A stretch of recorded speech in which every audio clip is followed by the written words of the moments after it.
2 సన్నగా తరిగిన ఎర్రగడ్డలు, అలాగే ఒక పచ్చిమిరపకాయ, కొద్దిగా కొబ్బరి, జీడిపప్పు, 4 టమాటాలు, 2 టమాటాలు అన్నీ విడివిడిగా మిక్సీ చేసి పక్కన పెట్టుకోవాలి. బాండలు పెట్టి ఆయిల్ వేడెక్కిన తర్వాత బిర్యానీ మసాలాలు, సన్నగా తరిగిన ఎర్రగడ్డలు, కరివేపాకు వేసి వేగనిచ్చిన తర్వాత ఆనియన్ పేస్ట్ వేసుకోవాలి. ఇది కూడా వేగిన తర్వాత కొద్దిగా అల్లం పేస్ట్ వేసి మరో 2 నిమిషాల పాటు వేయించుకోవాలి.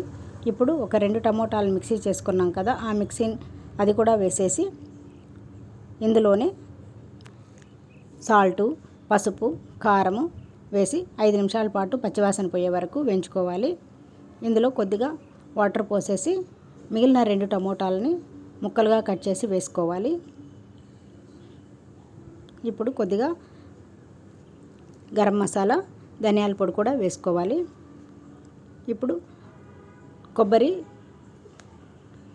పేస్ట్ని వేసి మరొక 5 నిమిషాల పాటు వేయించేసుకొని ఫైనల్గా కొత్తిమీరతో గార్నిష్ చేసుకుంటే టేస్టీ టమోటా షెర్వా రెడీ.